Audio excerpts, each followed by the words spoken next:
गांव सीमारण की सीमाओं के पास एक घना जंगल फैला हुआ था, जिसे गांव वाले काला जंगल कहते थे। वहां पर कोई भी दिन ढलने के बाद जाने की हिम्मत नहीं करता था। अफवाहें थीं कि वहां एक शेर रहता है, बूढ़ा, घायल और खूंखार। लेकिन जंगल के किनारे बसी झोपड़ी में रहने वाला अर्जुन इन बातों से नहीं डरता था।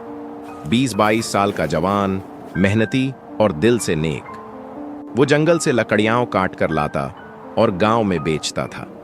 एक दिन शाम को जब वो जंगल के भीतर पेड़ों की छांव में आराम कर रहा था, उसे एक अजीब सी कराह सुनाई दी। डरते डरते वह आगे बढ़ा तो एक झाड़ी के पीछे उसे वो दिखाई दिया, शेर। शेर की हालत बेहद खराब थी। उसका दायां पंजा सूजा हुआ था और उस पर एक बड़ा कांटा फंसा था। आंखें पीड़ा से लाल थीं, लेकिन वो अर्जुन को देखकर गुर्राया नहीं। शायद दर्द ने उसके अंदर की आक्रामकता को कुछ समय के लिए दबा दिया था। अर्जुन वहीं ठिठक गया। उसके पास दो ही विकल्प थे, या तो भाग जाए या फिर इंसानियत दिखाकर मदद करे। उसने अपनी छाती पर हाथ रखकर कहा, डर मत, मैं सिर्फ मदद करना चाहता हूं। धीरे धीरे वह आगे बढ़ा, कांटे को निकाला और अपने गमछे से उसका पंजा बांध दिया। शेर ने कोई विरोध नहीं किया। कुछ ही मिनटों में अर्जुन ने जितना हो सकता था उतनी मरहम पट्टी की। उस दिन अर्जुन चुपचाप चला आया, पर अगले दिन वह वापस गया, कुछ खाना और पानी लेकर। शेर हर दिन अर्जुन के आने का इंतजार करता। जैसे जैसे उसका पंजा ठीक होने लगा, अर्जुन और शेर के बीच एक अनकहा रिश्ता बनने लगा। अर्जुन ने उसका नाम रखा राजा। गांव में अर्जुन ने किसी को नहीं बताया कि वह शेर की देखभाल कर रहा है। लोग उसे पागल समझते। लेकिन एक दिन किसी ने जंगल में अर्जुन को शेर के पास देखा और बात गांव में फैल गई। गांव वालों ने अर्जुन को चेतावनी दी, वो शेर है, जानवर है, भरोसा मत कर। वो आज चुप है, कल तुझे खा जाएगा। पर अर्जुन मुस्कुराता और कहता, कभी कभी जानवरों में भी इंसानियत होती है और इंसानों में दरिंदगी। कुछ महीने बीते। एक रात गांव के एक छोर से 3 मवेशी गायब हो गए। अगले दिन एक चरवाहा लहूलुहान हालत में मिला। उसके शरीर पर पंजों के गहरे निशान थे।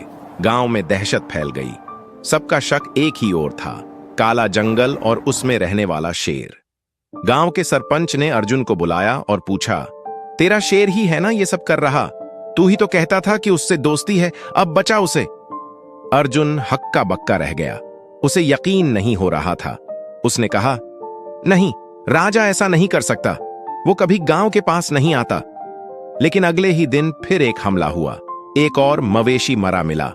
अब गांव का गुस्सा भड़क चुका था। गांव वालों ने पंचायत बुलाई और फैसला लिया, अगर 3 दिनों में ये हमले नहीं रुके तो हम उस शेर को मार देंगे, और अगर अर्जुन उसे छिपाता रहा तो उसे भी गांव से निकाल देंगे। अर्जुन परेशान था। उसने फैसला किया कि वो सच्चाई जानने खुद जंगल जाएगा। अंधेरी रात में मशाल लेकर वह जंगल में निकला। दिल में डर था, लेकिन राजा पर विश्वास भी। जंगल के एक गहरे हिस्से में वह पहुंचा, जहां कभी वह शेर आराम करता था। वहां राजा बैठा था, पर इस बार उसकी आंखों में कुछ अजीब था, लाल, गहरी और खूंखार। अर्जुन ने धीरे से कहा, राजा, क्या तुमने ही किया ये सब? शेर उठ खड़ा हुआ। उसका आकार और भयावहता पहले से कहीं ज्यादा भयानक लग रही थी। और फिर वो बोला, हां, मैंने ही किया। भूख मेरी मजबूरी थी और अब ये जंगल मेरा इलाका है। अर्जुन का दिल कांप गया। पर मैंने तो तुम्हें बचाया था।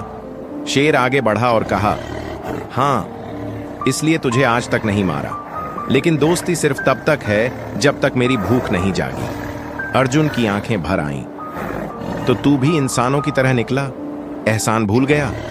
शेर एक पल को चुप रहा और बोला, नहीं, मैं इंसान नहीं, जानवर हूं। फर्क बस इतना है कि इंसान मुस्कुराकर धोखा देता है, मैं गुर्रा कर। अर्जुन ने कांपते हाथों से अपनी मशाल जमीन पर फेंकी और बोला, अगर यही तेरी फितरत है तो खा ले मुझे। शेर कुछ क्षणों तक उसे घूरता रहा, फिर पीछे मुड़ा और जंगल की गहराइयों में गायब हो गया। अर्जुन वहीं बैठ गया, चुप, खाली, टूटा हुआ। अर्जुन लौट आया। उसने गांव वालों को सारी बात बताई। गांव वालों ने पूछा, शेर कहां है? अर्जुन बोला, चला गया, पर उसके साथ मेरी इंसानियत भी। अब अगर वो लौटेगा तो मैं भी जानवर बन जाऊंगा। कुछ महीनों बाद गांव में शांति लौट आई थी, लेकिन एक रात अर्जुन की झोपड़ी से एक अजीब आवाज आई। लोग दौड़े। अंदर का दृश्य देखकर सब दंग रह गए। अर्जुन की झोपड़ी की दीवार पर खून से लिखा था, मुझे बचाकर तूने अच्छा किया, अब मैं तुझे आखिरी तोहफा देने आया हूं। अर्जुन गायब था, बस एक पंजे के निशान और झोपड़ी में लहू। किसी ने कहा, शायद शेर लौट आया, या शायद अर्जुन ही अब जानवर बन चुका है। कहानी में आगे क्या होगा, ये जानने के लिए मेरे चैनल को सब्सक्राइब कर लो, जिससे वीडियो आते ही आपको मिल जाए। वीडियो अच्छा लगा हो तो एक लाइक कर दीजिए। Thank you.